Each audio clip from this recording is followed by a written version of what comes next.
तो मैं हैरान हो गया कि लंदन में बैठे हरियाणवी में इंटरव्यू हो रहा है। इंटरव्यू में एक हरियाणवी कर्नल ने मुझसे सवाल किया कि रे तेरा वजन कितना है, रे तेरा वजन कितना है। मैं बोला जी थारी बंदूक से घना है, कि कभी ऋषि होने के बहुत करीब है। नेताजी बोले बंदरेश, तुझे विधानसभा जाना है, अपने अस्तित्व से तू बड़ा हो जा, रे बांदर तू बांद्रा से खड़ा हो जा।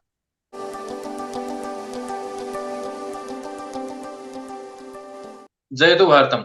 साथियों नमस्कार। नमस्कार। एक मुलाकात में आज एक बार फिर हम नए पड़ाव की ओर बढ़ रहे हैं और आज हमारे साथ हरियाणा का गौरव, हरियाणा को वैश्विक मंच पर स्थापित करने वाले हास्य व्यंग्य के हस्ताक्षर सुनील साहिल जी हमारे साथ हैं। आइए एक बार इनका परिचय जान लेते हैं, फिर हम आगे की बात शुरू करेंगे। हास्य व्यंग्य के प्रतिष्ठित हस्ताक्षर सुनील साहिल का जन्म हरियाणा के झज्जर के महर्षि दुर्वासा की तपोभूमि माने जाने वाले गांव दुबलधन माजरा में 7 अगस्त 1977 को हुआ। श्री राधेश्याम गोयल और स्वर्गीय श्रीमती राममूर्ति गोयल के घर में जन्मे सुनील साहिल देश के ऐसे युवा हास्य व्यंग्यकार हैं जो एक अलग अंदाज में राजनैतिक व्यंग्य लिखने के लिए जाने जाते हैं। वे अपनी हरियाणवी शैली में अपनी कविताओं के द्वारा मंच पर हास्य रस प्रस्तुत करते हैं। करीब 1000 कवि सम्मेलनों में शिरकत करने वाले सुनील साहिल 25 वर्षों से मंचों पर काव्य पाठ कर रहे हैं। वर्तमान में राजनीतिक व्यंग्य के सभी टीवी शोज लपेटे में नेताजी न्यूज 18 इंडिया, कवि युद्ध जी न्यूज, केवी सम्मेलन, आज तक, न्यूज 24, न्यूज नेशन आदि में निरंतर रूप से इनकी प्रतिभागिता रहती है।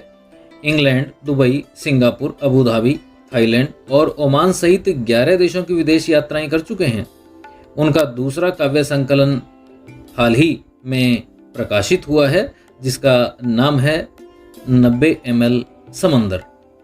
वे टीवी कॉमेडी शोज के लिए स्क्रिप्ट लेखन का कार्य भी करते हैं और सोशल मीडिया पर उनके व्यंग्य लेख और आध्यात्मिक आलेख काफी चर्चित रहते हैं। हाल ही में उन्हें CNN न्यूज 18 चैनल की मिशन पानी मुहिम के लाइव शो में भी आमंत्रित किया गया था।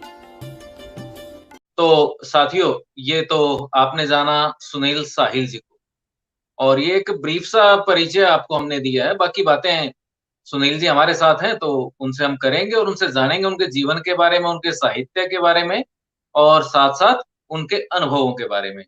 तो सुनील जी आपका स्वागत है। जी नमस्कार दिनेश जी। सुनील जी, हास्य व्यंग्य में 25 साल आपको हो गए हैं इस जी दिशा में काम करते हुए। तो साहित्य से ही मैं एक बार शुरू करूँगा। साहित्य में हास्य व्यंग्य आजकल बड़ा फल-फूल भी रहा है, लोगों के द्वारा पसंद भी किया जा रहा है। पर हास्य जी व्यंग्य जो इस समय लिखा जा रहा है, आप उसको किस दृष्टि से देखते हैं? एक्चुअली दरअसल मैं बताऊं आपको कि मुझे काफी निराशा होती है जब मैं सोशल मीडिया पर देखता हूं या किताबों में देखता हूं। तो गीत पे काम हो रहा है, गजल पे काम हो रहा है, वीर रस की कविताएं, मुक्तक हैं, छंद कविताएं, छंद मुक्त कविताएं, सब पे काम हो रहा है। लेकिन मैं देखता हूँ कि हास्य व्यंग के कवि मेरे ख्याल से आप उंगलियों पे गिन सकते हो। हास्य व्यंग के कवि इतने नहीं रहे और जो हैं वो भी लिख नहीं रहे हैं। तो लिखने वाले आज के समय में बहुत कम नाम मुझे अपने सामने आते हैं यार।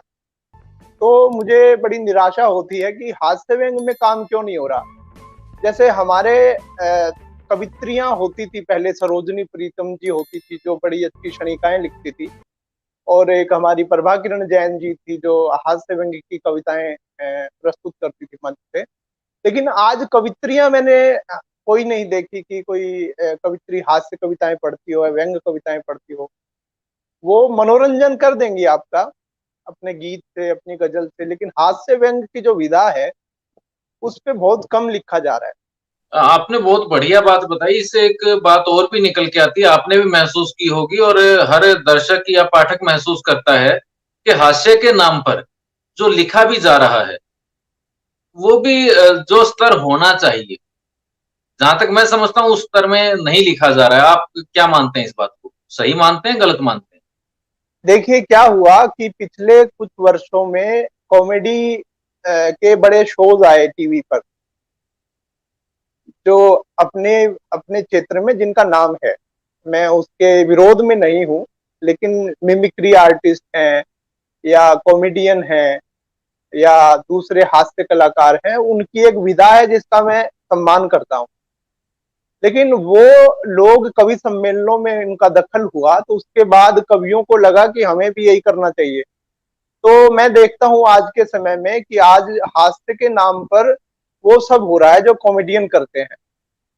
तो हर चीज की हर मंच की गरिमा होती है। अगर कवि सम्मेलन पे हास्य व्यंग आप प्रस्तुत करते हैं तो कविताएं ही कहिए, आप वो नौटंकी, मुंह बनाना और मिमिक्री करना, वो सब मुझे व्यक्तिगत रूप से गलत लगता है। क्योंकि व्यंग की एक विधा इतनी खूबसूरत है कि हमारे इतने बड़े बड़े नाम है व्यंग विधा के, काका हाथरसी, निर्भय हाथरसी, अशोक चक्रधर, फिर इसके बाद तेज नारायण बेचैन जी हैं आजकल, संपत सरल जी करते हैं व्यंग।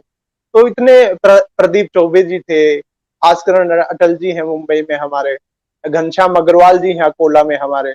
तो इतने प्यारे व्यंग, इतनी प्यारी बातें वो करते थे, तो मुझे बड़ी निराशा होती है। मंच पे जो दखल हुआ ना आजकल टीवी का, तो एक कंपटीशन मुझे लगता है कवि को महसूस हुआ कि हम भी कितना हंसा दें पब्लिक को।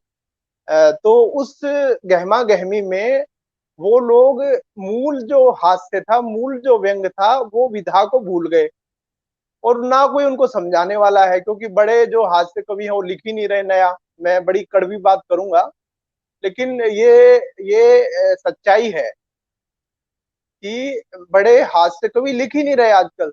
और जो युवा कवि है वो देखता है कि गीत लिखा जा रहा है, गजल लिखी जा रही है, वो रस वीर रस सब विधाएं लिखी जा रही है, लेकिन हास्य व्यंग में काम नहीं हो रहा, जिसका मुझे बड़ा दुख होता है। और जैसे मैं काफी लोगों से उसकी चर्चा भी करता हूँ। जैसे मान लीजिए संगीत में की बात करें तो गजल गायक कहाँ है आज? गजल गायक मुझे लगता है आखिरी में जगजीत सिंह जी थे, पंकज उधास, तलत जी, उसके बाद गजल गायक कहाँ गायब हो गए? आप मुझे एक नए गजल गायक का नाम बता दीजिए। तो गजल गायकी ऐसे लगता है कि लुप्त प्राय हो गई। तो वैसे जी ही मुझे हास्य व्यंग में दिखता है कि चुटकुले पढ़ना कोई गलत बात नहीं है, लेकिन जो मौलिक लेखन है वो हास्य व्यंग में नहीं हो रहा है, जो कि बड़ी चिंता का विषय है। जी। तो सुनील जी, एक और जो आपकी बातों से एक नया प्रश्न पैदा होता है, गजल की बात आपने की। वर्तमान संदर्भ में कहीं न कहीं हम उलझ गए हैं। ना इधर हैं, जी ना जी। उधर हैं। एक जो परंपरागत हमारा साहित्य था, पुस्तकें छपती थी, लिखा जाता था, अखबार में छपता था, उसका एक अलग जी वर्ग जी। था। अब वर्ग था आज बिल्कुल। वो बँट गया है, अलग बँट गया है। आप लोग हैं, तो फ़ेसबुक है और जो दूसरे सोशल मीडिया है, वहाँ आप सोशल एक्टिव हैं मीडिया। और बहुत अच्छे एक्टिव हैं। लेकिन जो परंपरागत हैं, वो अपने काम में लगे हुए हैं और कहीं एक बड़ी खाई बीच में बन गई है। लोग फैसला नहीं कर पा रहे हैं, इधर जाएँ कि उधर जाएँ। आप क्या कहते हैं? जी, देखिए हर प्लेटफॉर्म का एक महत्व है। आजकल अगर सोशल मीडिया का जमाना है, उसका युग है, तो उसका प्रयोग भी करना चाहिए। पहले क्या होता था कि अखबार में छपा हुआ व्यक्ति ही लेखक या कवि माना जाता था कि भाई अखबार में छपे हैं। आजकल तो वो अपना जो प्रकाशन करने की जो उसकी क्षुधा है, उसकी प्यास है, वो उसको ब्लॉग पे डाल के पूरी कर लेता है या फिर सोशल मीडिया पे डाल के पूरी कर लेता है। और उसको तुरंत जो है उसकी फीडबैक भी मिल जाती है।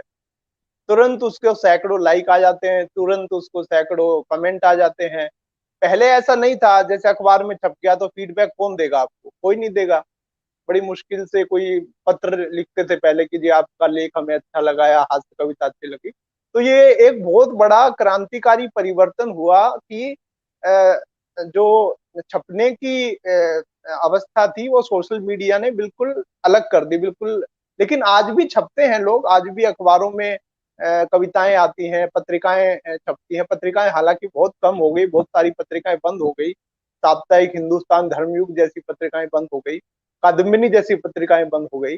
तो ये एक बड़े दुख का विषय है कि किताबों के प्रति लोगों की रुचि कम हुई है। लेकिन साथ ही मैं कहूंगा कि कुछ प्रकाशक समूह ऐसे आए हैं, जैसे हिंद युग की बात करूं मैं, तो उन्होंने हिंदी को बड़ा लोकप्रिय बना दिया दोबारा उसको। हालांकि वो नई हिंदी कहते हैं। हिंदी युग में ये जो नीलोत्पल जी हैं, व्यास जी हैं, और उनके 2-3 और राइटर हैं, दिव्य प्रकाश दुबे। तो इन्होंने इनके जो उपन्यास थे वो बहुत बिके। नीलोत्पल जी का उपन्यास तो लख प्रति लेखक कहते हैं स्वयं को। तो उनके उपन्यास 1 लाख की संख्या से ज्यादा बिके, जो एक बहुत बड़ी बात आज के समय में। तो मुझे लगता है उन्होंने बहुत अच्छा काम किया है, बहुत अच्छा सराहनीय काम किया, उसका नाम है आज। तो हास्य व्यंग्य की बात पर हम लौटते हैं और आपने इतने सारे नाम लिए, लेकिन अगर मैं आपकी व्यक्तिगत बात करूँ, सबसे ज़्यादा प्रभावित आपको किन नामों ने किया? किनके साहित्य ने आपको ज़्यादा प्रभावित किया? देखिए, व्यंग्य की बात करूं तो शरद जोशी जी का मैं नाम लूंगा। हालांकि मैं ज्यादा पढ़ नहीं पाया किसी भी लेखक को। मैं शायद स्कूल टाइम में, कॉलेज टाइम में पढ़ा होगा, लेकिन अभी ये हाल है कि 10-15 साल से मैंने किसी को नहीं पढ़ा। मैं आध्यात्मिक किताबें पढ़ता हूँ ज्यादा, या अपना सोशल मीडिया पे जो लिखा जाता है वो पढ़ता हूँ। लेकिन शरद जोशी जी का मैं बहुत बड़ा प्रशंसक हूँ। फिर श्रीलाल शुक्ल हैं, फिर हरि शंकर परसाई हैं। ये मेरे मनपसंद लेखक रहे हैं। और जी, कवियों की बात करूं तो मैं बताऊं आपको, 26 साल पहले मैं कवि सम्मेलनों में आया था। तो उन दिनों एक 18-20 साल का लड़का, उस समय के जो धुरंधर हास्य व्यंग्य कवि थे, गीतकार थे, उनके साथ कवि सम्मेलन किया करता था। जिनमें ओम प्रकाश आदित्य जी थे, अल्लड़ बीकानेरी जी थे, निर्भय हाथरसी जी थे, शैल चतुर्वेदी जी थे, प्रदीप चौबे जी थे, अशोक चक्रधर जी थे, सुरेंद्र शर्मा जी थे, अरुण जैमिनी जी थे, बाल कवि बैरागी, नीरज जी। तो इन सब के साथ बैठ के मैंने इस विधा को मैंने जाना। तो एक ये मेरे लिए रहा कि मैं उन लोगों के साथ उठ बैठ के ये चीज सीख पाया, बजाय जी, इसके कि पढ़ के। उनके साथ कवि सम्मेलन करके, उनको लाइव सुन के, तो वो मेरे लिए एक सौभाग्य की बात रही कि मैं उन सबको, जो भी हास्य व्यंग्य के बड़े हस्ताक्षर हैं, और फिर बाद में हाल ही में मैंने संपत सरल जी हैं, तेज नारायण बेचैन जी हैं, ऐसे ऐसे जो कवि हैं हास्य व्यंग्य के, उनके साथ मैं मंच शेयर कर पाया। जी। तो सुनील जी, अध्यात्म की बात आपने की। मैं ज़रूर जानना चाहूँगा, जब अध्यात्म की बात आई है, तो अध्यात्म की हमारे भारत में बहुत सारी धाराएँ हैं। बहुत सारी जी। सोच है, जिसके तहत हम सब अपने-अपने तरीके से अपनी-अपनी आराधना करते हैं। एक अलग, ये भी भारत की एक बहुत खूबी है। यहाँ इस मामले में विभिन्नता है। तो अध्यात्म का कौन-सा ऐसा क्षेत्र है जिसने आपको प्रभावित किया और जिसके लिए आप काम कर रहे हैं? देखिए, मैं ये कहता हूँ कि मेरा सौभाग्य ये रहा कि मेरा मन कभी संकुचित नहीं रहा कि मैं एक धर्म को मानूँ, एक देवता को मानूँगा, एक परंपरा को मानूँगा। मुझे जहाँ से जो अच्छा मिलता गया, मैं लेता गया। मैं अगर बात करूँ अपनी आध्यात्मिक यात्रा की, तो 22-23 साल पहले मैं घर से भाग के तो नहीं कहूँगा, लेकिन घर छोड़कर मैं ऋषिकेश चला गया। जी, तो ऋषिकेश में परमार्थ निकेतन में मैं रहता था। वहाँ गंगा आरती होती थी, हम पूजा पाठ करते थे, योगा सीखते थे, नेचुरोपैथी में मेरी रुचि थी, वो करते थे। तो उन दिनों में वहाँ रहते हुए मुझे ओशो, रजनीश की किताबें पढ़ने को मिली। हमारे एक योग के गुरुजी थे, तो उनके घर में पूरी लाइब्रेरी थी ओशो की बुक की। तो वो पढ़ के मैं इतना प्रभावित हुआ ओशो से कि मैं पुणे में आ गया। और पुणे में आकर आज 2002 से लेके आज 2021 तक मैं यहीं बस गया आके। और यहाँ आके मैंने ओशो को जो पढ़ा, और इतने ध्यान पद्धतियां मैंने की यहाँ रह के, उनका जो कम्यून है उसमें मैं रहा, वहाँ मैं काम करता था। और वहाँ मैंने इतनी ध्यान पद्धतियां सीखी, अपने आप के बारे में जाना, अपनी देह, अपने मन, अपने संवेग, अपनी अपनी रूह, इन सब के बारे में जाना। तो और उसके बाद और भी मुझे कई ऐसे महापुरुष जो आध्यात्मिक जन चेतना इस समाज में लाए, चाहे वो जय कृष्णा मूर्ति हो, चाहे वो मेहर बाबा हो, हमारे पूना में जो पैदा हुए थे। तो ये सब विभूतियों को मैंने महसूस किया, इनके विचार पढ़े। तो मुझे लगता है कि सब द्वार हैं, चाहे आप रामचरितमानस पढ़ो, चाहे आप गीता पढ़ो, चाहे आप गुरु नानक को पढ़ो, चाहे आप कबीर को पढ़ो, चाहे आप रैदास को पढ़ो, चाहे आप तुलसीदास या सूरदास को पढ़ो, या मीरा को पढ़ो। तो कहीं ना कहीं से आप अपने मतलब के हीरे मोती उसमें से निकाल लेते हैं। ऐसा मेरा जी, व्यक्तिगत मानना है, लेकिन सबकी अपनी धारणाएं होती हैं, सबकी अपनी मान्यताएं होती हैं, जिनका पूरे दिल से मैं सम्मान करता हूँ। लेकिन मुझे महसूस होता है कि आध्यात्मिक यात्रा कोई एक अ, हो सकता है कि आपको एक सदगुरु पहुंचा दे, और हो सकता है आपको 10 सदगुरु लगे। तो मुझे लगता है कोई दिक्कत नहीं है। अगर 10 सदगुरु भी लगते हैं तो भी आपको हर दरवाजा खटखटाना चाहिए। और मैंने जिसको पढ़ा, जिसको जाना, तो उसने मेरी आध्यात्मिक यात्रा को और अच्छा बनाया। जी। तो सुनील जी, इसका आपके साहित्य के ऊपर क्या कितना असर आप देखते हैं? देखिए, आध्यात्मिक, जब आपको विजडम मिलता है ना, स्पिरिचुअल विजडम मिलता है, आध्यात्मिक अंतः प्रज्ञा मिलती है, तो आप मौलिक विचार प्रस्तुत करने के काबिल हो जाते हैं। आप बोरोड नॉलेज, उधार का ज्ञान नहीं परोसते फिर। मुझे जैसे ओशो ने इस काबिल बनाया कि भाई तुम अपना विचार प्रस्तुत करो अपने अनुभव से, जो तुम्हारे जीवन में अनुभूतियां हुई हैं, जो आपके जीवन में अनुभव हुए हैं, तो वो आपके साहित्य में, आपकी रचनाओं में अभिव्यक्त होना चाहिए। तो मैं इस काम को कर पाया कि मेरे जितने भी हास्य कविताएं हैं, व्यंग हैं, या लेख हैं, या कुछ भी किसी भी प्रकार की कविताएं मैं लिखता हूँ, तो वो कोशिश, तो क्या कहूंगा कि वो स्वतः घटता है कि कुछ न कुछ अलग से कहा जाता है, अलग से अभिव्यक्त होता है, कि जिसको आप एक मौलिक विचार कह सकते हैं कि भाई ये बात तो हमने पढ़ी नहीं कहीं या सुनी नहीं, ये अलग से एक बात कही है आपने, चाहे वो एक लाइन की बात हो। ये जी, एक बहुत अच्छा प्रश्न था आपका कि अध्यात्म ने मेरे साहित्य को क्या किया। मेरे साहित्य को सच में अध्यात्म ने समृद्ध किया और मौलिक बनाया, और उन्होंने मुझे ये विचारिक शक्ति दी कि भाई मैं एक मौलिक विचार प्रस्तुत कर जी, बहुत बढ़िया, अच्छी जानकारी आपने दी। अब दोबारा व्यंग्य की दुनिया में एक बार मैं सकूं। चाहूँगा हम लौटें और अभी आपने बताया आपने कविताएँ लिखी, व्यंग्य लिखे, लेकिन जी, थोड़ा-सा विस्तार में मैं जानना चाहता हूँ कि हास्य व्यंग्य में आपने किन-किन विधाओं पर काम किया है और कितना काम किया? देखिए, इसमें व्यंग भी हैं, कविताएँ भी हैं, हास्य कविताएँ भी हैं, आध्यात्मिक लेख हैं, शॉर्ट स्टोरीज़ हैं, लघु कथाएँ, उसमें फिर आपके कहानियाँ हैं, एक उपन्यास है, 2 फ़िल्म की कहानियाँ हैं, हाँ, 5-6 टीवी सीरियल की स्क्रिप्ट्स हैं। तो लेकिन आपने बात की हास्य व्यंग की, बेसिकली तो हास्य व्यंग में हास्य कविताएँ तो मेरी बहुत हैं। जैसे हम जब टीवी शोज़ करते हैं, राजनीतिक व्यंग के जो टीवी पे शोज आते हैं, तो वो कहते हैं कि भाई मैंने 50-60 शो तो एक लपेटे में नेताजी के किए हैं। तो वो 2 दिन पहले आपको कहते हैं कि भाई आप इस विषय पे कविताएं लिखिए। तो इस बहाने मेरी सैकड़ों कविताएं हो गई कि भाई लिखना पड़ेगा। तो मैंने देखा कि बड़ी अच्छी कविताएं जो मेरे जीवन की हैं वो टीवी के बहाने लिखी गई, क्योंकि ऊपर से एक शक्ति काम करती है, एक फोर्स काम करती है कि भाई आपको लिखना पड़ेगा। एक तो स्वतः आप लिखते हैं, कुछ भी आपके अंदर उतरा, कविता उतरी, लेकिन एक होता है कि कोई कहता है कि लिखो, कमर्शियली लिखो। तो उस बहाने मेरी काफी हास्य कविताएं लिखी गई, और दूसरा मेरे व्यंग जो है वो मैगजीन में छपते हैं, अखबारों में छपते हैं। तो वो भी एक संकलन इतना हो गया है कि जल्दी ही मैं एक किताब व्यंग की ला सकता हूँ। जी, और तो मैं जो है बहुत ज्यादा मात्रा में लिखने में यकीन नहीं रखता। जैसे कुछ कवि, कुछ लेखक, कुछ व्यंग्यकार ऐसे होते हैं कि वो प्रतिदिन लिखते हैं।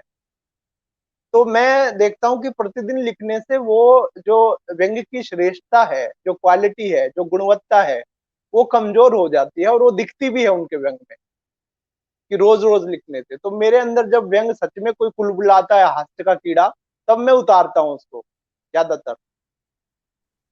जी, तो जो अभी आपने बात कही, यहाँ से एक प्रश्न और भी पैदा होता है और शायद आपने पहले सुना भी हो जी, कि लेखन की अगर हम बात करें, चाहे वो किसी भी तरह का लेखन है, स्पेसिफिक मतलब हास्य व्यंग्य की बात नहीं है, लेखन किसी भी तरह का है।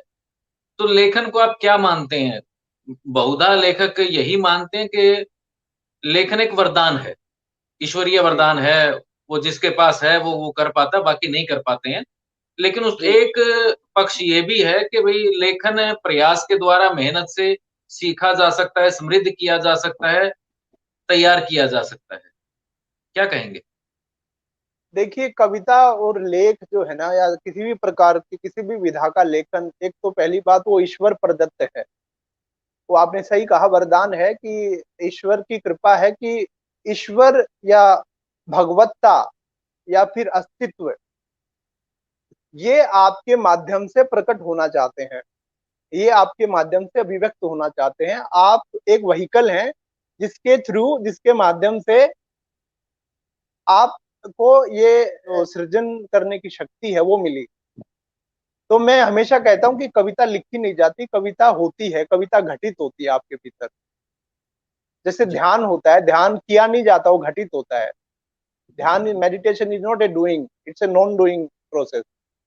तो कविता भी, लेखन भी, मैं ये कहता हूँ कि कविता आपके साथ या लेखन आपके साथ घटित होता है, आपके भीतर उतरा, लेकिन उसको संवारा जा सकता है, उसको ठीक किया जा सकता है, उसको संपादित किया जा सकता है, उसको अपना माइंड लगा के ठीक बेहतर ढंग से प्रस्तुत किया जा सकता है, जिसमें दो राय नहीं है। लेकिन वो भी तो आप तभी करेंगे जब आपके भीतर वो सृजन करने की, लेखन करने की शक्ति होगी। तो लेखक होना, कवि होना, जैसे ओशो कहते थे कि कवि ऋषि होने के बहुत करीब है। एक सामान्य व्यक्ति ऋषि, अगर वो संबुद्ध होना चाहता है या ऋषि होना चाहता है, तो उसके लिए थोड़ा जी, कठिन है, लेकिन कवि के लिए बहुत आसान है ऋषि होना। लेकिन ज्यादातर कवि इस बात को जानते नहीं है, अपने अहम के कारण, अपने ऐसी बुद्धि के कारण वो जानते नहीं है कि ऐसा भी हो सकता है क्या। लेकिन कवि के भीतर से जब जब प्रभुत्ता या फिर भगवत्ता या अस्तित्वगत जो रहस्य है वो उतरते हैं, लेखन की कला को सुधारा जा सकता है, नो डाउट, लेकिन जी, जबरदस्ती नहीं किया जा सकता उसके साथ। बिल्कुल। तो सुनील जी आगे बढ़ेंगे अब। काफ़ी बातें हो चुकी, थोड़ा-सा माहौल बदलते हैं और आपकी 1-2 रचना मैं चाहूँगा यहाँ हो जाएँ। जी, जी, मैं एक कविता आपको सुनाता हूँ जो लेटेस्ट कविताओं में से एक है। आपने स्वागत देखा है। होगा कि दशहरा आता है ना, तो हम कहते हैं कि भई अपने अंदर का रावण मारिए। आपने देखा होगा ना, वो शुभकामनाएँ देते हैं लोग कि आज का दिन है, अपने अंदर का रावण मारिए। तो इसी जी, जी, विषय जी। को आधार बना के मैंने एक व्यंग्य कविता लिखी। जी। गलती से हमारे मुंबई में एक नेताजी ने अपने अंदर का रावण मार लिया। तो उसके बाद क्या हुआ कि जब से नेताजी के अंदर का रावण मरा है, जब से नेताजी के अंदर का रावण मरा है, तब से वो देसी शराब के ठेके पर खड़ा है। हुँ, तब से वो देसी शराब के ठेके पर खड़ा है। बोला अच्छा है ये ससुरा रावण मर गया। हुँ, बोला अच्छा है जी, ये ससुरा रावण मर गया, इसके सारे फर्ज निभाने पड़ते थे, एक टाइम पे 10 पैग लगाने पड़ते थे। इसके सारे फर्ज निभाने पड़ते थे, एक टाइम पे 10 पैग लगाने पड़ते थे।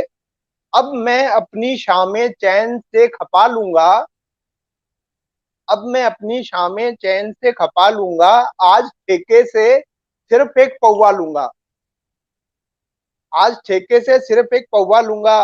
नेताजी के अंदर का रावण क्या मरा, नेताजी के अंदर का रावण क्या मरा, वो चौपाटी पे बैठी एक शबरी की झूठी भेल घोट गया। हुँ, ये हमारा महाराष्ट्र आप दिमाग में रखिए। वो चौपाटी पे बैठी एक शबरी की झूठी भेल घोट गया, वहां बैठे एक लंगूर वानर के चरणों में लौट गया, जी, वहां बैठे एक लंगूर वानर के चरणों में लौट गया। वानर ने भी सोचा अब कहां से भागूं, वानर ने भी सोचा अब कहां से भागूं, नेताजी से बोला चाचा जी पाए लागू।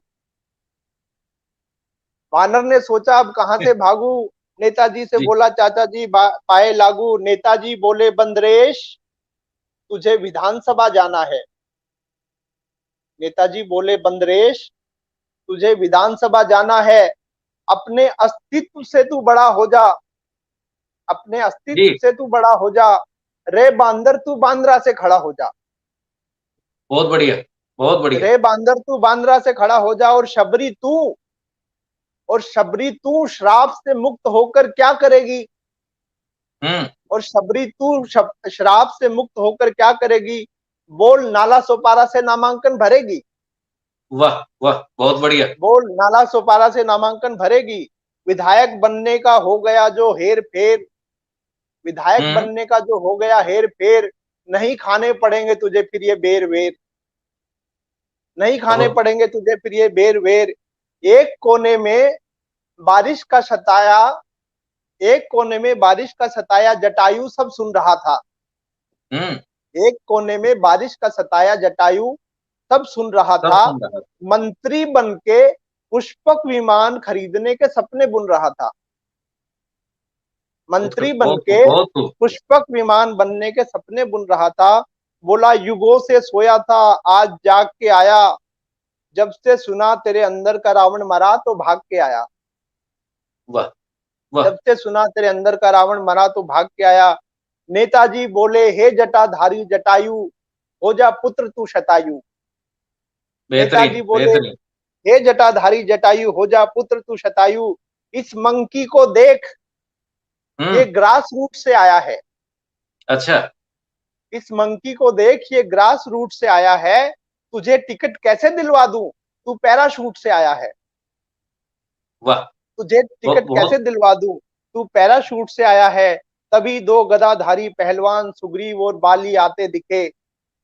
तभी दो गदाधारी पहलवान बाली और सुग्रीव आते दिखे। बोले अब नहीं कोई जंगल में मंगल होगा, हम्म। अब अब नहीं कोई जंगल में मंगल होगा।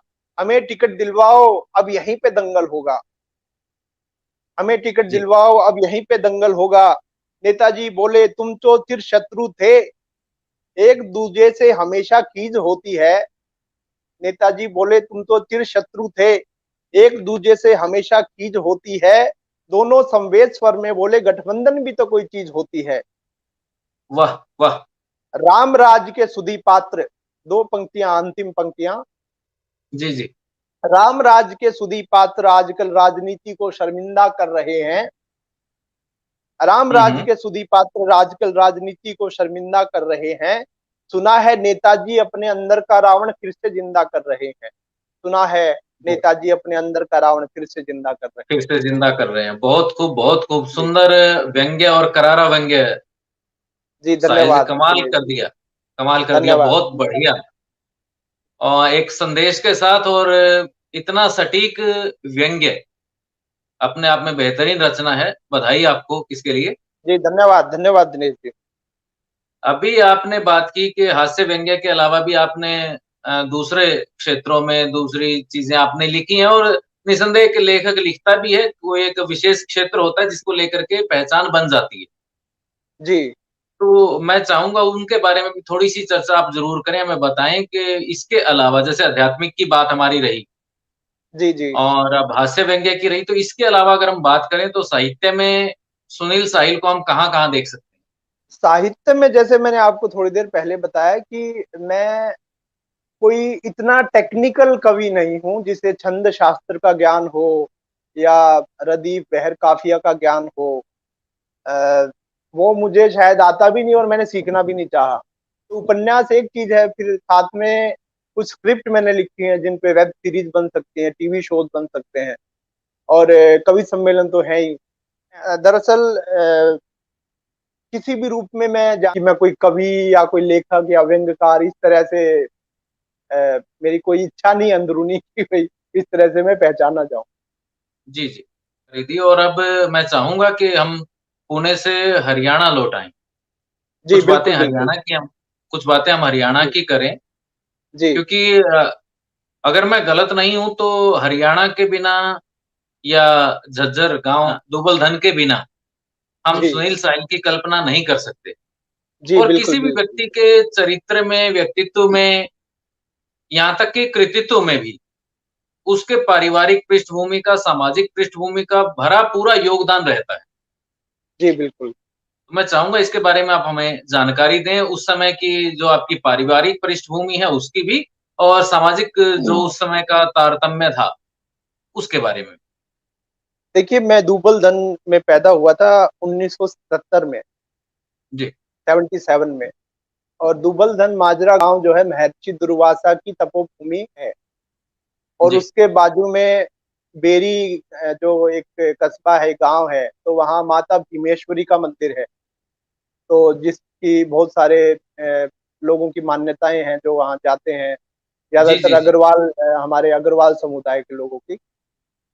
तो ऐसे गांव से, ऐसे क्षेत्र से, ऐसी भूमि, ऐसी पावन भूमि से में जन्मना ही एक बहुत बड़ा आशीर्वाद है आपके जीवन के लिए। बहुत खूब, बहुत खूब। और जब मैं वहाँ, हालांकि मैं 8-9 साल की उम्र तक रहा गांव में, फिर हम रोहतक आ गए 1984 में, 85 में। तो लेकिन वो जो पहले 8 साल हैं वो आज तक मेरी स्मृति में ऐसे अंकित हैं जैसे किसी ने लेमिनेट कर दिया हो आपको। जी आज मैं उठते बैठते सोते जागते अपने गांव का कोई ना कोई दृश्य मेरे जहन में, मेरे मन में, मेरे मस्तिष्क में तैरता रहता है। तो मेरे अंदर जो सृजन की शक्ति है या सृजन की जो अनुकंपा है, आशीष है, मैं सोचता हूँ कि उसमें उस गांव का बहुत बड़ा योगदान। जी क्योंकि जब मैं पैदा हुआ और 8 साल की उम्र तक उस गांव के खेत खलिहान, कुएं, लोकगीत गाती हुई महिलाएं, आसपास के प्यारे प्यारे लोग, उस गांव की गलियां, तो वो सब मेरे जहन में रहते हैं। उस गांव के खेल कूद थे, उस गांव की परंपराएं थी, उस गांव का जो संस्कृति, सांस्कृतिक परिवेश था। तो वो आज तक मुझे लगता है कि उसको मुझे बनाने में उसका सबसे प्राथमिक योगदान था, जी जी। है ना। तो वहाँ के जो भोले भाले लोग होते थे, आज हम कल्पना नहीं कर सकते कि ऐसे भी लोग उस युग में होते थे। आज हम जी जी। अगर लोगों को अपने आसपास देखें, आज मैं एक 12 मंजिल के फ्लैट में रहता हूँ, हमारी सोसाइटी में 12 मंजिल है, और मैं यहाँ 18-19 साल से रह रहा हूँ। आपको यकीन नहीं होगा, मुझे अपने बाजू वाले फ्लैट ओनर का नाम नहीं पता क्या है। आप यकीन हम्म। करेंगे इस बात पे कि मेरे एक फ्लोर पे 8 फ्लैट्स हैं, बाकी 7 को तो छोड़िए, मुझे अपने बाजू वाले फ्लैट ओनर का नाम नहीं पता कि उसमें कौन रहता है। जी दिवाली बीत जाती है, होली बीत जाती है हमारी सोसाइटी में, हालांकि कम्युनिटी लेवल पर वो फंक्शन करते हैं, सभा करते हैं होली पे, स्वतंत्रता दिवस पे, लेकिन दिवाली पे मेरी हिम्मत नहीं होती कि भाई मैं दरवाजा पड़ोसी का खटखटा के उसको मिठाई दे आऊं, या होली पे उसको जाके रंग लगाया हूं। जी तो ये एक बहुत बड़ा शॉकिंग चीज है जो जो हम गांव में नहीं सोच सकते थे, जो हम जी। अपने छोटे कस्बों में पुराने टाइम में नहीं सोच सकते थे, जो आज हो रहा है। तो हरियाणा तो मेरे दिल में बसा है, हरियाणा ने मुझे बनाया है। चाहे मैं बड़ा होके कवि सम्मेलन शुरू किए हो, चाहे वो मेरी शिक्षा हुई हो, तो हरियाणा का तो बहुत बड़ा योगदान। जी। तो बहुत कम शब्दों में और बड़ी बेहतरीन बात आपने बताई। तो मैं चाहूंगा हरियाणा से जुड़ी कोई रचना जो आपको लगती हो कि ये रचना हरियाणा की देन है। जब 19 से 20 साल की उम्र में कवि सम्मेलन मैंने शुरू किए थे, तो मैं एक हरियाणवी शैली का कवि माना जाता था। मुझे बुलाते थे जो लोग देश में, और विदेश में भी मैं गया, इंग्लैंड में गया मैं, तो वो अच्छा। हरियाणवी कवि, हरियाणवी शैली के कवि मुझे कहते थे। तो जो मेरी सर्वाधिक पसंद की जाने वाली रचना थी, जिसको मैंने, मुझे लगता है, सैकड़ों मंचों पे सुनाया, जो जी। मेरी ओपनिंग रचना आप कह सकते हैं, तो हम्म। वो बड़ी प्रसिद्ध थी, जो हरियाणवी शैली की थी। तो वो रचना मैं जी आपको सुना देता हूँ। जी जी, स्वागत है। उस रचना का नाम है सेना में भर्ती। हम्म तो कल्पना कीजिए कि मेरे जैसे दुबला पतला व्यक्ति भारत की सेना में भर्ती होने जाएगा, और उसके साथ क्या होगा कि बेशक मेरी देह में दम नहीं है, हम्म। बेशक मेरी देह में दम नहीं है, मगर देश पर मर मिटने का जज्बा आप लोगों से कम नहीं है। बहुत खूब। मगर देश पर मर मिटने का जज्बा आप लोगों से कम नहीं है। भारत की सेना में भर्ती होने के लिए मैंने भी विचार करा और झट फार्म भरा। हम्म। भारत की जी सेना में भर्ती होने के लिए मैंने विचार करा और झट फार्म भरा। अब इंटरव्यू में एक हरियाणवी कर्नल ने मुझसे सवाल किया कि रे तेरा वजन कितना है, हम्म रे तेरा वजन कितना है। मैं बोला जी थारी बंदूक से घना है, हम्म। थारी बंदूक से घना है। वो बोला ठीक कहता है, बात में तेरी दम है, ढील ढोल में के तू बंदूक से कम है। ठीक कहता है, बात में तेरी दम है, ढील ढोल में के तू बंदूक से कम है। उसने कहा अपने जीवन में कोई बहादुरी का किस्सा सुनाओ। उसने हम्म। कहा कि अपने जीवन में कोई बहादुरी का किस्सा सुनाओ। मैंने कहा ले और बताओ, मैं जी रहा हूँ। हम्म। बहुत खूब, मैंने बहुत कहा खूब। ले और बताओ, मैं जी रहा हूँ, ये क्या कम बहादुरी है। उसने कहा तुमने अपने जीवन में किसी से प्रेम तो नहीं करा है, क्योंकि प्रेम का चक्कर जवानों के लिए बहुत बुरा है। क्योंकि प्रेम का चक्कर, तुमने अपने जीवन में किसी से प्रेम तो नहीं करा है, क्योंकि प्रेम का चक्कर जवानों के लिए बहुत बुरा है। मैंने कहा जी एक बार करा था, एक हम्म। बार करा था। भरी दोपहरी में मैंने वह गले लगा ली। मैंने उससे पूछा तुझे मुझसे चिपट कर कैसा लग रहा है। मैंने उससे पूछा तुझे मुझसे लिपट कर कैसा लग रहा है।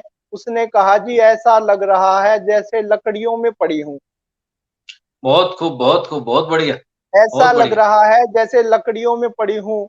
बस उसी दिन मैंने कसम खा ली थी कि ये लकड़ी प्रेम की आग में नहीं जलानी है, बल्कि हम्म। देश के लिए काम में लानी है। बहुत ये खूब, लकड़ी बहुत प्रेम खूब। की आग में नहीं सुंदर। जलानी है, बल्कि देश के लिए काम में लानी है। तो ये उस कविता का बेहतरीन। एक अंश था। हालांकि जी। काफी लंबी कविता है, तो उसका एक अंश था जहां से मेरी हरियाणवी काव्य यात्रा की शुरुआत हुई। मैं जी। हरियाणवी शैली में अपने अपने व्यंग सुनाता था, अपनी कविताएं सुनाता था उन दिनों। तो ये जो कविता थी वो सर्वाधिक लोकप्रिय हुई थी। मुझे आपने याद है सुनाई। ये कविता मैंने शायद रोहतक अनाज मंडी में पहली बार सुनाई थी। अनाज जी। मंडी रोहतक। तो बड़ी अच्छी स्मृतियां आपकी वजह से मेरे जीवन में, मतलब मेरे इस पल में उतर के आई थी कि उस समय मैंने सुनाई थी कविता। जी। सुनील जी, किसी भी व्यक्ति के जीवन में, चाहे वो मतलब किसी भी क्षेत्र में जाता है, तो कहीं न कहीं जी एक टर्निंग पॉइंट होता है, कोई ऐसी घटना होती है, कोई ऐसी प्रेरक बात होती है जो उसके जीवन की दिशा बदल देती है। जी। तो इस दिशा में परिवर्तित करने के लिए अगर किसी घटना को या किसी व्यक्ति को श्रेय आप देना चाहें, तो मैं चाहूँगा आप हमारे साथ साझा करें इस बात देखिए, मैं जब पैदा हुआ तो मुझे निमोनिया हो गया था, मेरे शरीर पे पानी गिर गया था, तो जिसकी वजह से मैं काफी कमजोर रहा। तो एक हीन भावना मेरे अंदर आ गई, और 6 साल की उम्र में मैंने चलना शुरू किया। को। जी। बोलना मैंने 1 साल की उम्र में शुरू कर लिया था, लेकिन 6 साल की उम्र में चलना शुरू किया। तो बाद में एक रिश्तेदार थे मेरे, तो वो कहते थे कि ये लड़का बातों की खाएगा, हुँ। ये इतना बोलता है, इतनी अच्छी बातें करता है, तो ये बातों की खाएगा। तो आज मैं सोच, उस रिश्तेदार थे हमारे, तो उनको बड़ा याद करता हूँ। मेरे मौसा जी थे, और श्री लक्ष्मी नारायण गुप्ता जी, तो वो जी, कहते जी। थे ये बातों की खाएगा। तो उन्होंने। लेकिन मैं एक तो ये बताऊं कि ये टर्निंग पॉइंट मैं कवि सम्मेलनों में कैसे आया, या फिर कविता कैसे करने लगा। तो मैंने जैसे बताया कि मेरे अंदर एक हीन भावना थी। तो हीन भावना जिसमें होती है ना, तो उसके सामने दो रास्ते होते हैं, या तो क्रिमिनल बन जाएगा, या फिर वो सृजन करेगा। या तो जी। सृजनात्मक शक्तियों को जगाएगा, या फिर विध्वंस शक्तियों को जगाएगा। तो ईश्वर ने जी। मुझ पे ये अनुकंपा, ये कृपा की कि उसने मुझे गलत रास्ते पे नहीं भेजा। कि लोग ड्रग्स लेने लगते हैं, शराब पीने लगते हैं, चोरी चकारी करने लगते हैं, समाज का अहित करने लगते हैं अपनी हीन भावना के कारण। लेकिन वो मेरे साथ नहीं हुआ। ईश्वर ने मुझे अच्छे रास्ते पे लगाया कि भैया तू कविता लिख, लेख लिख, अच्छी बातें कर, लोगों को हंसा। तो एक ये टर्निंग पॉइंट था कि मैं अपनी हीन भावना की शक्ति को, हीन भावना की एक का जो भाव था मेरे अंदर, उसको मैंने सृजन शक्तियों में लगाया, सृजनात्मक शक्तियों में लगाया, कवि सम्मेलन या कविता में लगाया। और श्रेय तो मैं मेरा पूरा परिवार जो है, मेरे माता पिता, मेरे 3 बड़े भाई, सब ने हमेशा मुझे प्रोत्साहित किया, सहयोग किया, संबल दिया। लेकिन एक जो मेरे भाई हैं अनिल गोयल, जी। उन्होंने, मैं बचपन से लेके आज तक 44 साल का मैं हो गया हूँ, और वो हुँ। मेरे ऊपर एक साए की तरह खड़े रहते हैं। वो मुझे हर तल पर, जैसे भावनात्मक तल होता है, आर्थिक स्तर पे होता है, या जी, जी। कोई भी मानसिक स्तर पे होता है, तो वो हमेशा मेरे लिए वहां खड़े रहते हैं। हमेशा वो मुझे, चाहे मैं गलती करूं, चाहे मैं जो भी निर्णय लूं, वो उसका कभी विरोध नहीं करते। वो कहते हैं भाई तुम जो चाहो कर लो। तो वो व्यक्ति जो मेरे बड़े भाई अनिल गोयल हैं, तो हालांकि मेरे बाकी 2 बड़े भाई हैं, उन्होंने भी सहयोग किया, मेरे माता-पिता ने भी, सबने। लेकिन उनका विशेष रूप से, मैं जैसे आपने नाम पूछा है, तो उनका मैं विशेष रूप से नाम लूँगा कि वो बचपन से लेके आज तक मुझे एनकरेज करते रहे, प्रोत्साहित करते रहे, हमेशा मेरा साथ देते रहे। तो मुझे लगता है वो सबसे बड़ा मेरे जीवन का पिलर है, स्तंभ है, जिसकी वजह से जो भी आज मैं आध्यात्मिक यात्रा कर रहा हूँ या जी, काव्य यात्रा कर रहा हूँ, तो वो उनके कारण कर रहा हूँ। बहुत खूब बड़ी अच्छी जानकारी आपने दी और ये चीज़ें कहीं न कहीं जो युवा साथी या जो बच्चे मतलब आगे बढ़ना चाहते हैं, उनको प्रेरणा भी देती है कि आपके आस-पास ही ऐसे लोग हैं जो आपको आगे बढ़ने में मदद करते हैं, बस खुद की हिम्मत अपेक्षित होती है। जी, और बिल्कुल, बड़ा बिल्कुल। सही आपने बताया एक चीज़ और भी जो बहुत अच्छी हमारी इस बीच में रही कि 2 रास्ते हैं, अब चुनाव किसका करना वो अपने आप में एक बड़ी बात ये भी है। जी, तो सुनील जी आगे बढ़ते हैं और एक बड़ा बेहतरीन प्रश्न रहता है, आपसे बहुधा होता भी होगा कि आजकल कवि वो कवि नहीं है पुराने ज़माने के। जी, समय बदल गया है। अब जब टीवी पे, यूट्यूब में या कहीं भी सोशल मीडिया में जो साथी हैं, जो युवा लोग हैं, आप लोगों को देखते हैं, सुनील साहिल को देखते हैं तो सिर्फ़ वो एक कवि के नज़रिए से नहीं देखते। आप जी, उनके लिए प्रेरक हैं, सेलिब्रिटी हैं। तो उनके दिमाग में वो प्रश्न भी आजकल रहता है जो किसी ज़माने में फ़िल्म स्टार्स से पूछा जाया करता था, कि आपका जी। खान-पान, रुचि, व्यवहार, किस तरह की चीज़ें आपको खान-पान में, रुचि में, व्यवहार में पसंद है? तो हम भी जानना चाहेंगे। देखिए, खान-पान में तो हम तो देसी लोग हैं जी, हरियाणा के, तो हमें तो देसी खाना मिल जाए घर का, जी, तो वही है बस, और कुछ भी खिला दो। ऐसा कुछ नहीं है कि कोई विशेष रुचि है मेरी। किसी प्रकार का खान-पान, किसी प्रकार का भोजन, मैं प्योर वेजिटेरियन हूँ, शुद्ध शाकाहारी हूँ, तो देसी खाना मिल जाए बस। वो किसी भी राज्य का चलेगा, ज़रूरी नहीं हरियाणा का ही हो। और मेरी रुचि तो मैंने बताया कि मैं बड़े आध्यात्मिक तरंगों में रहता हूँ, आध्यात्मिक उसमें रहता हूँ। तो ध्यान करना, आध्यात्मिक यात्राएँ करना, और अध्यात्म के अलावा दूसरे प्रकार की यात्राएँ पहाड़ों में, या फिर हम समुद्र किनारे चले जाते हैं, या विदेशों में मैं कितने 11-12 विदेश यात्राएँ मेरी हो चुकी। और बाकी लिखना, पढ़ना ये तो सब है ही। फ़िल्में देखने का शौक है मुझे बड़ा। अच्छी जी, फ़िल्में, जो विदेश की फ़िल्में, हॉलीवुड की फ़िल्में हों, या फिर अपने बॉलीवुड की फ़िल्में हों, या क्षेत्रीय फ़िल्में भी हों, मराठी, बंगाली, सब तरह की फ़िल्में मुझे पसंद।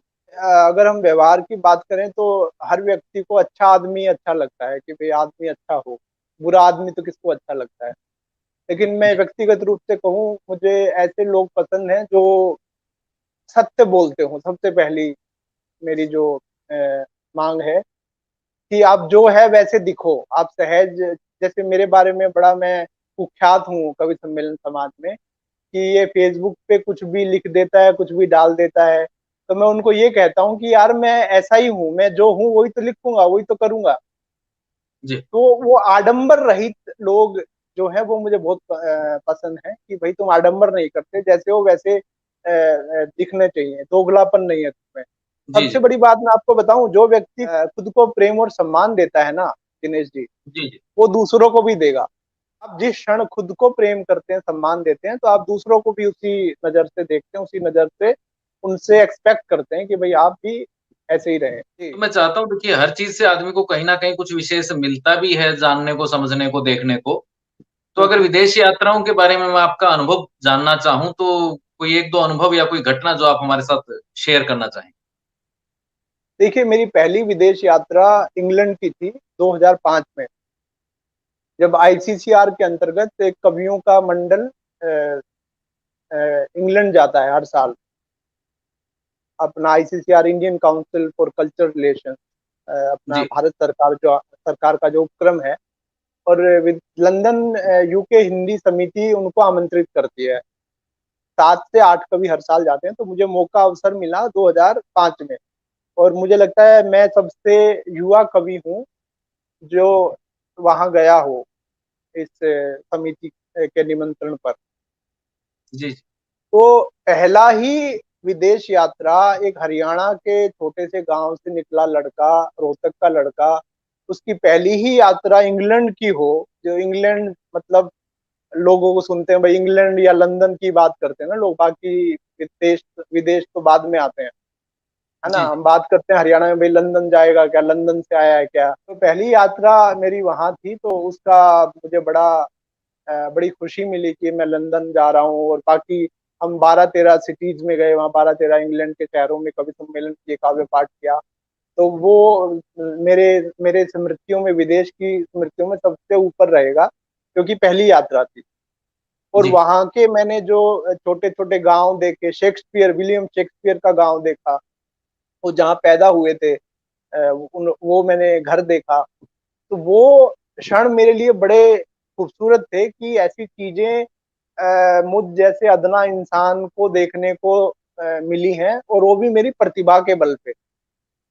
आपके पास पैसा है, आप कहीं भी घूमने जा सकते हैं, कोई बड़ी बात नहीं है विदेश जाना, जी बहुत बड़ी छोटी बात है। लेकिन कविता के लिए मुझे बुलाया गया है इंग्लैंड में, वो सबसे बड़ा मेरे लिए सौभाग्य का क्षण था कि मैं अपने आप पर गर्व महसूस कर सकता हूँ आज तक, कि मुझे अपनी प्रतिभा के बल पे इंग्लैंड बुलाया गया। और वहां पे मुझे इतना सम्मान, इतनी मोहब्बत, इतना प्यार मिला, ना केवल भारतीयों के द्वारा, बल्कि पाकिस्तानी लोगों ने भी हमारे कवि सम्मेलन सुने, तो वो भी आके फोटो खिंचवाते थे, या फिर ऑटोग्राफ लेते थे, या मेरी पुस्तक या मेरी सीडी जो मैं लेकर गया था वो खरीदते थे। तो वो जी जी बहुत बड़ा पल था मेरे लिए, वहाँ के पाकिस्तानी लोग, वहाँ के भारतीय लोग जो सम्मान देते हैं कवियों को। और उसके बाद तो मैं फिर दुबई, अपने ओमान गए थे, अभी सिंगापुर, काफी कंट्रीज में मैं घूमा, जर्मनी, तो काफी कंट्रीज में फिर तो आना जाना लगा रहा। जी। तो ये तो विदेश की बात रही। अगर हम अपने देश की बात करें तो टीवी शोज़ आपने बहुत सारे किए हैं। जी। कोई जानकारी, कुछ बातें वहाँ से भी हो जाएँ? देखिए, टीवी शोज, टीवी में कौन नहीं आना चाहता। टीवी में हर आदमी चाहता है कि मेरा चेहरा सिर्फ दिख जाए। लेकिन मेरी शुरुआत टीवी पे आने की हुई थी आज तक चैनल से, करीब 5 जी, साल पहले, जब होली के कार्यक्रम हो रहे थे, तो मैं दिल्ली में था उन दिनों। तो दिल्ली में कुछ कवियों ने आयोजन किए थे कि भाई आज तक पे और दूसरे चैनल्स पे कवियों के होली के कार्यक्रम होते हैं। तो मेरे कुछ मित्र हैं, चिराग जैन जी हैं, शंभू शिखर हैं, तो उन्होंने मेरा नाम दिया। तो मैंने देखा कि टीवी की शूटिंग में बड़ा आनंद आता है। तो मेरा विचार था कि मैं प्रसिद्ध होने के लिए, पैसे के लिए या टीवी पे आने के लिए नहीं, मुझे आनंद आता था उसका, कि आप अपने व्यंग, अपने पंच, अपनी हास्य कविताएं, तत्कालीन जो विषय होते थे राजनीतिक, उन पे आप कविताएं कहते हैं, तो उसका बड़ा आनंद आता था। तो मुझे ऐसे, जैसे शेर के मुंह पे खून लग जाता है ना, तो ऐसे हो गया कि जी, यार जी, टीवी पे जाना है, उधर आनंद आता है, मजा आता है। तो फिर जी, मुझे लपेटे में नेताजी में पसंद किया, वहाँ की संपादन मंडल ने। तो उन्होंने फिर मेरे लिए हमेशा, मुझे जब भी मैं दिल्ली, नोएडा जाता हूँ, या फिर उनके आउटडोर शूटिंग होती है, जैसे हाल ही में फरवरी में CNN न्यूज 18 इंग्लिश चैनल है जो उनका, उन्होंने अक्षय कुमार की होस्टिंग में मिशन पानी नाम से एक शो किया था मुंबई में। तो जी, उसमें कम से कम 100 सेलिब्रिटीज आई थी, जो अलग अलग क्षेत्रों से थी। उसमें श्री श्री रविशंकर, या फिर बॉलीवुड के एक्टर, बड़े बड़े नेता, मुख्यमंत्री, स्पोर्ट्समैन। लेकिन हिंदी के 2 कवियों को भी बुलाया गया वहां पे, एक मैं था और एक सुदीप भोला। 2 हास्य जी, कवियों को उन्होंने आमंत्रित किया।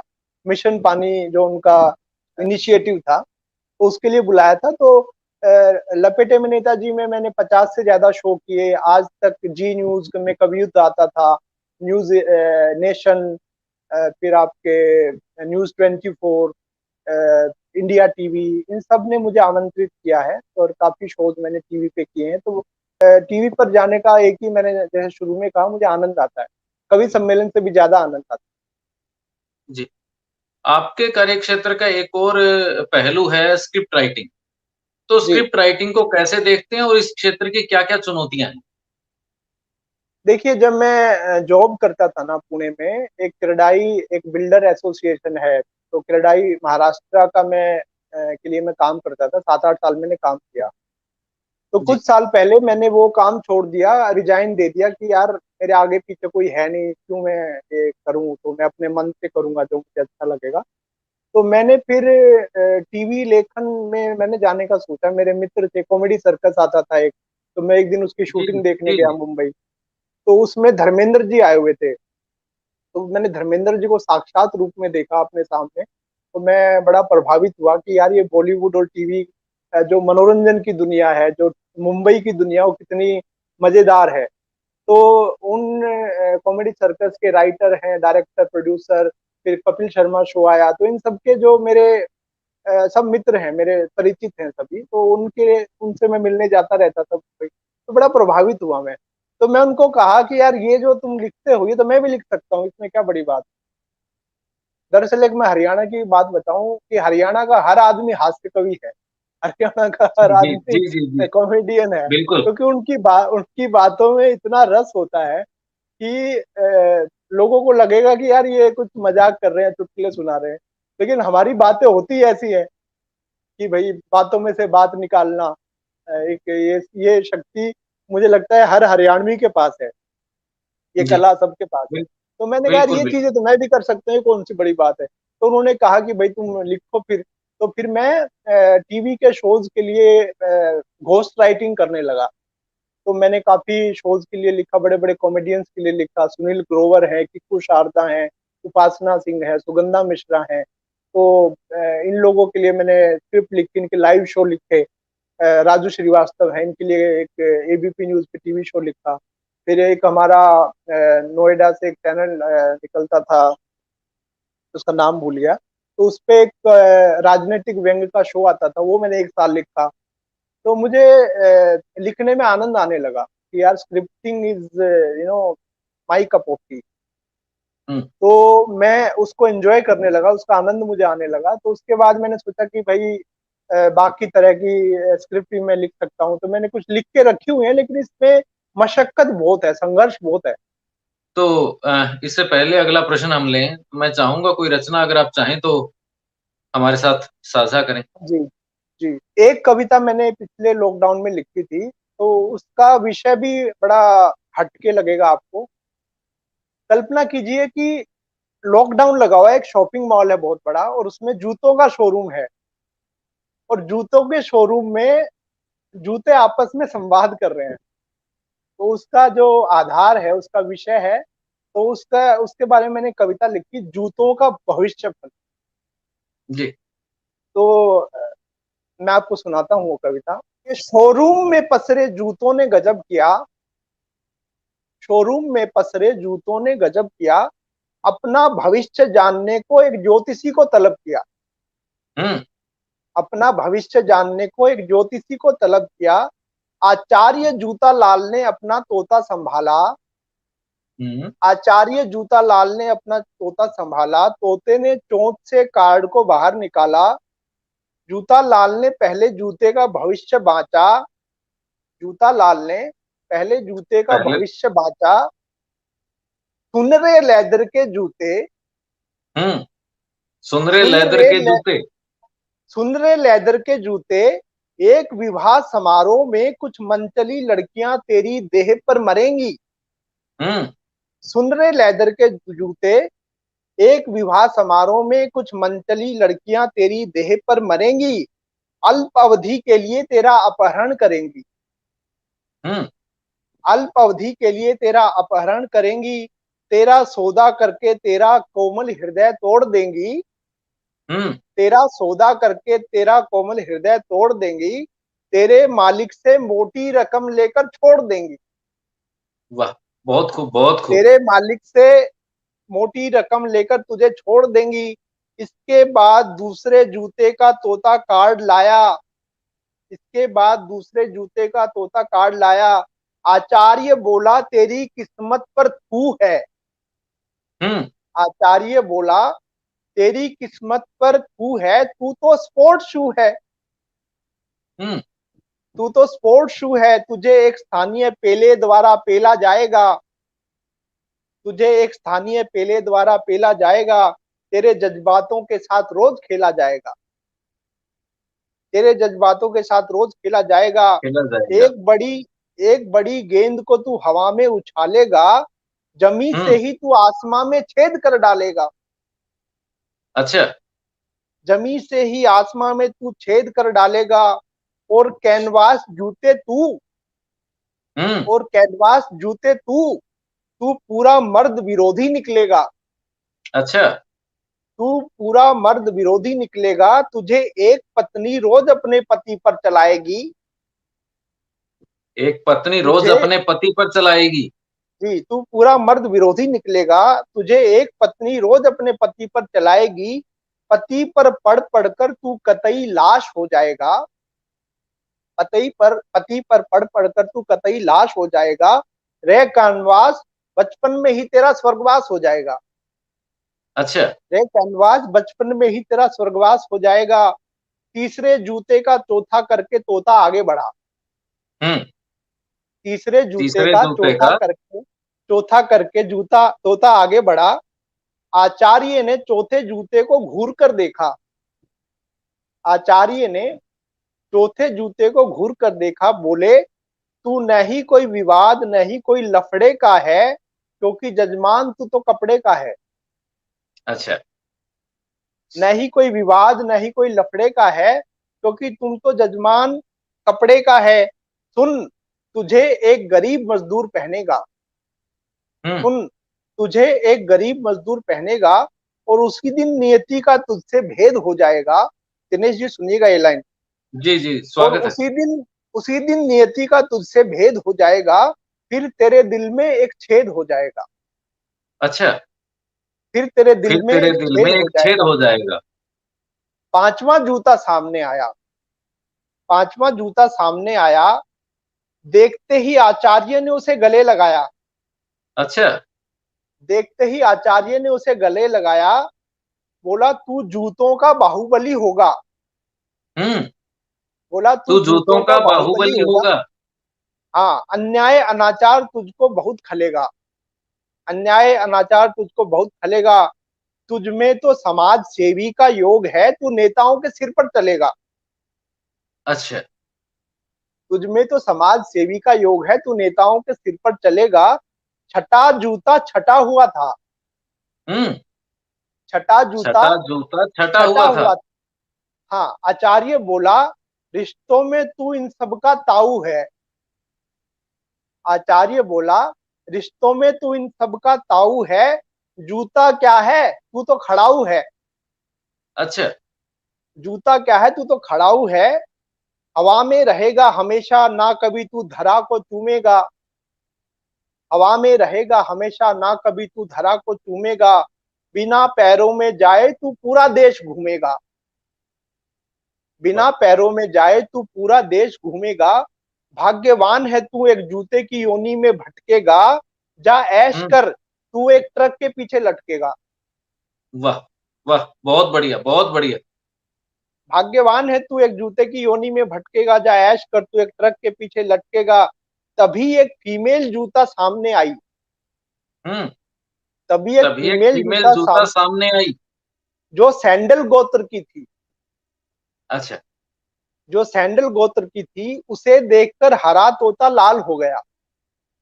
हम्म। उसे देखकर हरा तोता लाल हो गया। उसने कार्ड निकाला। आचार्य बोला, हे संदली सैंडल वाला। हम्म। आचार्य बोला, हे संदली सैंडल वाला, तुझे एक पिता अपनी राजकुमारी बिटिया को रोज अपने हाथों से पहनाएगा।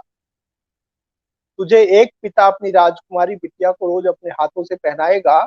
और जब वो बिटिया तुझे कभी उतार फेंकेगी, तो वो पिता अपनी बेटिया के नखरों के साथ तुझे भी अपने हाथों में उठाएगा। और जब वो बिटिया तुझे कभी उतार फेंकेगी, तो वो पिता अपनी बिटिया के नखरों के साथ तुझे भी अपने हाथों में उठाएगा। तुझे भी अपने हाथों में उठाएगा। तो ये बहुत थी बढ़िया, बड़ी। जूता कविता। नहीं नहीं, बड़ी बेहतरीन और बहुत सार्थक, सटीक। प्रशंसा के लिए शब्द नहीं है, कितना बेहतरीन आपने लिखा है। जी, धन्यवाद। और एक एक चीज कितनी सुंदर व्याख्या आपने की है। अद्वितीय। जी, बहुत धन्यवाद। खूब। अगर जी जी। साहित्यकार की दृष्टि से मैं आपसे प्रश्न करूं कि वैश्विक स्तर पर हिंदी को कहाँ आप देखते हैं। देखिए, हिंदी के अंतर्राष्ट्रीय सम्मेलन बहुत सालों से हो रहे हैं विदेशों में। चाहे वो अमेरिका हो, चाहे वो नॉर्वे हो, चाहे सूरीनाम हो। तो ये काफी समय से हिंदी के प्रचार प्रसार के लिए प्रयास किए गए, जो हमारे महान साहित्यकारों ने विशेष भूमिका निभाई, हमारे राजनेताओं ने विशेष भूमिका निभाई।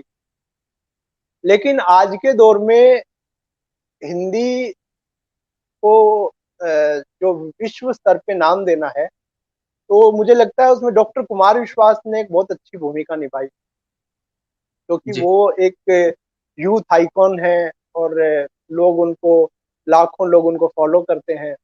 तो मुझे लगता है कि हिंदी के बारे में बातें करके, हिंदी की चर्चा करके उन्होंने बहुत बड़ा योगदान दिया है।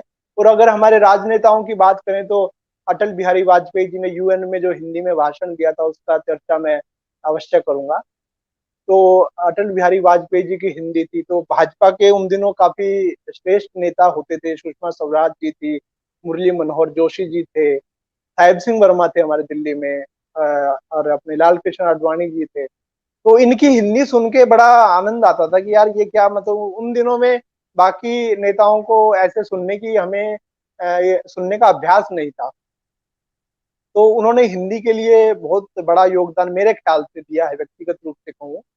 लेकिन हमारे हिंदी के बड़े महान साहित्यकार हुए हैं जो हिंदी की पताका को लेकर विदेश के जो सम्मेलनों में गए, विदेश के कार्यक्रमों में गए। और आज भी मैं बताऊं आपको, पूरे विश्व में हिंदी कवि सम्मेलन होते हैं। जी। चाहे वो आप गल्फ कंट्रीज में चले जाइए, चाहे आप अमेरिका चले जाइए। अमेरिका में तो ऐसे कवि सम्मेलन होते हैं कि 1.5 महीने तक कवि वहां रहता है, जिसमें 40-40 प्रोग्राम होते हैं, बैक टू बैक। जी। आप कोई भी कंट्री मुझे बता दीजिए जिसमें हिंदी के सम्मेलन नहीं होते हो। रशिया चले जाइए, यूरोप में चले जाइए, गल्फ कंट्रीज में शारजा, दुबई, ओमान में चले जाइए। क्योंकि वहाँ हमारे जो भारतीय मित्र, जो एनआरआई रहते हैं, उनका हिंदी से भी प्रेम है, अपनी भाषा से, और अपने देश की संस्कृति, अपने देश की कविता साहित्य से, अपने देश की जो परंपराएं हैं, सभ्यता है, उनसे भी प्रेम, लगाव और सम्मान है। तो उस सम्मान के लिए वो वहाँ कार्यक्रम कराते हैं। तो मेरे ख्याल से हमारे देश के साहित्यकारों से ज्यादा मैं वहाँ बैठे, वहाँ बसे संयोजकों, आयोजकों को ज्यादा साधुवाद दूंगा, धन्यवाद दूंगा। उन्हें ज्यादा इस कार्य के लिए मैं ज्यादा, मुझे लगता है उनको हमें क्रेडिट देना चाहिए। जैसे आपने हरियाणा की बात की, तो हमारे रोहतक के रवि शर्मा जी हैं जो लंदन में रहते हैं बहुत जी। जी। 25-30 साल से। और सनराइज रेडियो के वो आरजे हैं, उद्घोषक हैं, और उन्होंने मेरा इंटरव्यू जी। भी लिया था जब मैं वहां गया था। तो वो आदमी रोहतक की अनाज मंडी में काम करते थे कभी, फिर उन्होंने रोहतक की आकाशवाणी में काम करना शुरू किया, और वहां से कहा वो आज लंदन में सनराइज रेडियो में हिंदी का जो रेडियो चैनल है, जी। हिंदी का जो एफएम चैनल है वहां का, उसके वो सेलिब्रिटी एंकर हैं। तो जी। सोचिए कि हिंदी का कितना बड़ा योगदान है। और मैं इंग्लैंड गया तो मैंने देखा कि हर सिटी में हिंदी का रेडियो एफएम है वहाँ का। जैसे बर्मिंगम में मैं गया था तो वहाँ रेडियो एक्सेल है, जहाँ पे मेरा इंटरव्यू हुआ था। एमए टीवी करके एक टीवी चैनल है जहाँ पे हिंदी के कार्यक्रम, हिंदी की कविताएं रिकॉर्ड की जाती हैं। तो विदेशों में निसंदेह हिंदी पे बहुत काम हो रहा है, और वहाँ की विश्वविद्यालय है, वहाँ पे हिंदी पढ़ाई जाती है, संस्कृत पढ़ाई जाती है।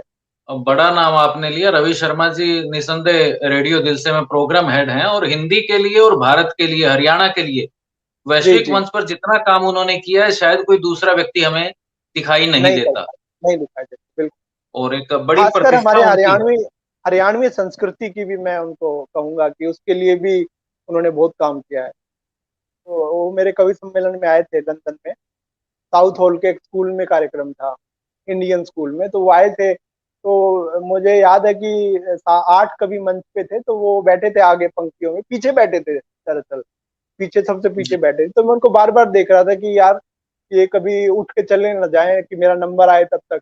तो मैंने आयोजक, उसको, संचालक को कहा, प्रभा किरण जैन हास्य कवित्री थी, तो उनको कहा कि दीदी मेरा नंबर लगा दो। बोले क्या हो गया?